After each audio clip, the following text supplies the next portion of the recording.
మీ ఎలాంటి వ్యాపార ప్రకటనలకైనా వెంటనే మా ఛానల్ సంప్రదించండి. నమస్తే. ఈరోజు మనతో పాటు సుప్రసిద్ధ జ్యోతిష వాస్తు పండితులు బ్రహ్మశ్రీ డాక్టర్ నాయకంటి మల్లికార్జున శర్మ గారు ఉన్నారు. గురువు గారితో మాట్లాడదాం. నమస్కారం గురు. నమస్కారం అండి. సో ఈ 2026 విశేషంగా కుంభరాశి వాళ్ళకి ఓవరాల్ సంవత్సరం అంతా ఎలా ఉండబోతుంది, ఎలాంటి పరిస్థితులు ఎదురవుతాయి, ఓవరాల్గా ఎలాంటి జాగ్రత్తలు తీసుకోవాలి సంవత్సరం అంతా? తప్పకుండా. ఓం శ్రీ గురుభ్యో నమః. ఓం శ్రీ మాత్రే నమః. జనవరి 2026 నుంచి డిసెంబర్ 2026 వరకు కూడా ఈ కుంభరాశి వాళ్ళకి ఏ విధంగా ఉందో ఒకసారి తెలుసుకుందాం. ఇవన్నీ కూడా గోచారీత్యా చెప్పబడే ఫలితాలే కానీ బర్త్ చార్ట్కి సంబంధించినవి కావు. వీక్షకులందరూ కూడా గమనించాలి. ప్రామాణికంగా ఏంటంటే ఉగాది నుంచి మళ్ళీ ఉగాది వరకు చెప్పడం ప్రామాణికం. బట్ ఇది ప్రామాణికం కాదని చెప్పడానికి రూల్ లేదు. ప్లస్ ప్రతి నెలలో రాశి ఫలితాలు తెలుసుకున్నట్టు కానీ ఇయర్లీ ఫలితాలు తెలుసుకోవడం తప్పేమీ లేదు.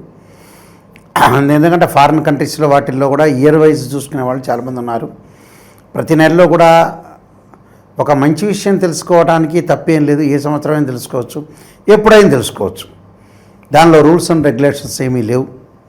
అయితే కుంభరాశి వాళ్ళకి రాశ్యాధిపతి శని అయ్యాడు.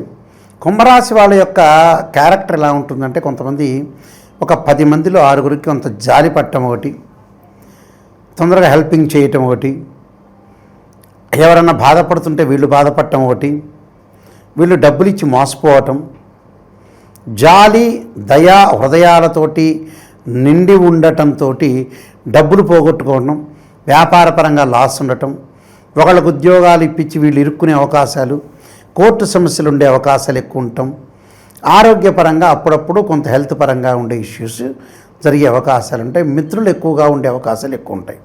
కాబట్టి కుంభరాశి యొక్క క్యారెక్టర్ ఇలాగా ఉంటుంది. అయితే కమ్ టు ద పాయింట్, ఈ 2026లో ఏ విధంగా ఉండబోతుంది? కుంభరాశి వాళ్ళకి ముఖ్యంగా ప్రజెంట్ వాళ్ళకి పంచమ స్థానంలో గురువు ఉన్నాడు.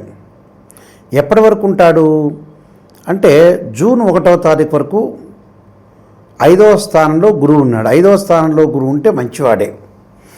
అంటే ఎప్పటి వరకు? జూన్ 1వ తారీఖు వరకు. మళ్ళీ జూన్ 1 తర్వాత మళ్ళీ కర్కాటక రాశిలోకి ప్రవేశిస్తాడు. అప్పుడు అనుకూలంగా ఉండదు. కాబట్టి జూన్ 1వ తారీఖు వరకు ఆర్థిక స్థితిగతులు బాగుంటాయి. గురువు వల్ల ఏదైనా ప్రయత్నాలు చేయాలంటే ప్రయత్నాలు చేసుకోవచ్చు. ఆర్థిక పరంగా ఇబ్బందులు ఉండవు. ఉద్యోగపరంగా కూడా ప్రమోషన్ జరిగే అవకాశాలు ఎక్కువ ఉంటాయి. ఎప్పుడు జాగ్రత్త తీసుకోవాలి? జూన్ 2వ తారీఖు నుంచి అక్టోబర్ 31 వరకు కూడా కర్కాటక రాశిలోకి ఏదైతే గురువు సంచారం వల్ల కొద్దిగా మితంగా ఖర్చు పెట్టుకోవాలి. అంటే June, July, August, September, October వరకు గురుబలం అనేది తక్కువ ఉంది కాబట్టి కొంత పొదుపు చేసుకోవాలి. అంటే ఆర్థిక పరంగా లావాదేవీలు కానీ, వాళ్ళు ఎక్కడైతే పనిచేస్తున్నారో వాళ్ళ యొక్క ఉద్యోగుల విషయంలో కానీ, వాళ్ళ ఆఫీసర్ల విషయంలో కానీ, వ్యాపారంలో జాయింట్ వ్యాపారులతో కానీ, వాళ్ళ కింద ఉండే కొలీగ్స్ తోటి కానీ తొందరపడి నిర్ణయాలు తీసుకోకూడదు. ఫైనాన్షియల్ పరంగా గొడవ పడకుండా ఉండటం మంచిది. ఎప్పటి నుంచి డేట్ మెన్షన్ చేస్తున్న జూన్ 2 నుంచి అక్టోబర్ 31 వరకు. అంటే ఫైనాన్షియల్ పొజిషన్ జాగ్రత్త ఉండండి అని చెబుతున్నాం. ఆ మధ్యకాలంలో సంతానపరంగా ఆందోళన, సంతానపరంగా ఇంకా శుభవార్తలు, వాళ్ళ యొక్క మ్యారేజెస్ కాలేదని, వాళ్ళ డెవలప్మెంట్ కాలేదని ఆందోళన చెందేవాళ్ళు ఎక్కువ మంది ఉంటారు. మళ్ళీ అక్టోబర్ 31 నుంచి గురువు సింహరాశిలో సంచారం చేస్తాడు. సింహరాశిలో సంచారం చేస్తే మళ్ళీ మంచిది. అంటే అక్టోబర్ 31 నుంచి చాలా బాగుంటుంది. అంటే ఫైనాన్షియల్ పొజిషన్ బాగుంటుంది, ప్రమోషన్లు వచ్చే అవకాశం ఉంటుంది, నిరుద్యోగులు నూతన ఉద్యోగాల్లో ప్రవేశం చేయటం, బంగారు ఆభరణాలు, దుస్తులు కొనుగోలు చేసే అవకాశాలు కూడా బాగా ఎక్కువగా ఉంటుంది. అంటే టోటల్గా జూన్ 2 దగ్గర నుంచి అక్టోబర్ 31 వరకు మాత్రమే గురువు బాగుంటుంది. మిగతా కాలం అంతా బ్రహ్మాండంగా ఉంటుంది. అంటే వాళ్ళ లైఫ్ని ఎన్హాన్స్ చేసుకుంటారు, లైఫ్ను గ్రోత్ చేసుకుంటారు, సరైన నిర్ణయాలు తీసుకుంటారు. వివాహం కాని స్త్రీ పురుషులు ఎవరైతే ఉంటారో ఆ స్త్రీ పురుషులు మంచి సుసంపన్నమైన కుటుంబం నుంచి కానీ, మంచి సుసంపన్నమైన కుటుంబం నుంచి అబ్బాయి కానీ అమ్మాయి కానీ వచ్చే అవకాశాలు ఎక్కువ ఉంటాయి. వివాహాది శుభ కార్యక్రమాల్లో పాల్గొనే అవకాశాలు ఉంటాయి. సంతానం లేని వారికి కూడా సంతానం కలిగే అవకాశాలు ఎక్కువగా ఉంటాయి. ఛాన్స్ అనేది ఎక్కువగా ఉంటుంది. కాబట్టి గురువు అనేవాడు టోటల్గా బాగున్నాడని చెప్పుకోవచ్చు. అలానే శని యొక్క ప్రభావం.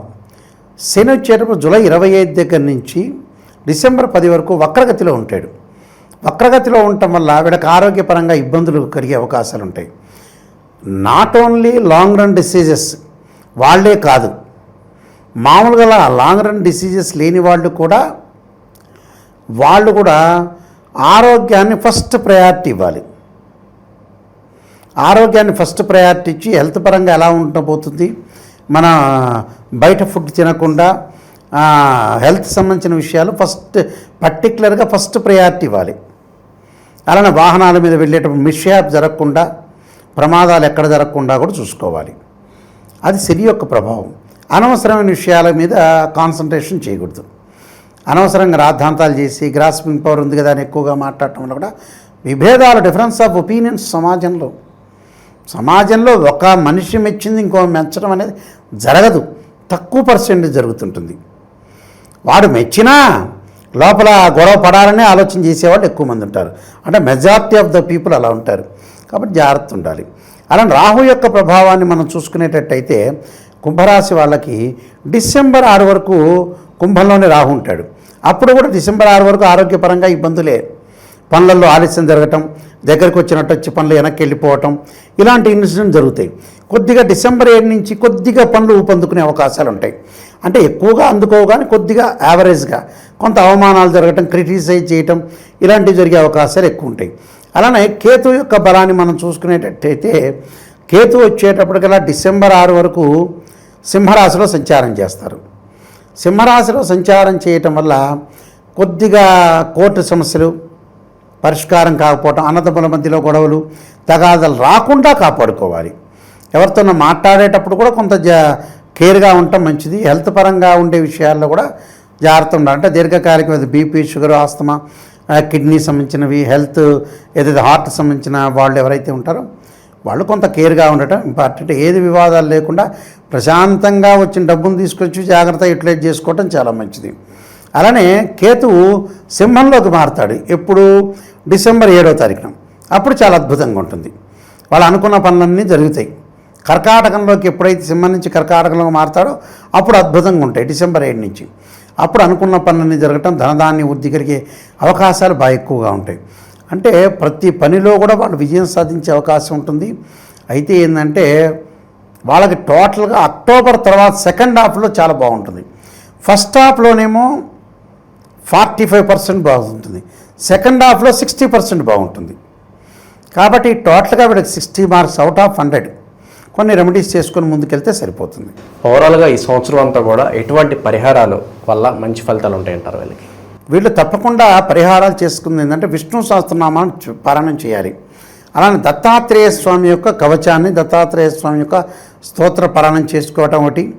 అలానే మెయిన్ ముఖ్యంగా అమ్మవారి యొక్క ఆరాధన, మహాకాళి, మహాలక్ష్మి, మహాసరస్వతి అన్నారు. అమ్మవారి యొక్క ఆరాధన చేయడంతో పాటు ఓం నమః శివాయ పంచాక్షరితో పాటు ప్రతి సోమవారం కూడా తత్పురుషాయ మహాదేవాయమే తన్నో రుద్ర ప్రచోదయాత్ అనే మంత్రాన్ని చక్కగా చదువుకోవటం వల్ల కూడా వీళ్ళకి మంచి సుఫలితాలు జరిగే అవకాశం ఖచ్చితంగా ఉంటుంది. చాలా బాగా వివరించారు. ధన్యవాదాలు. నమస్కారం.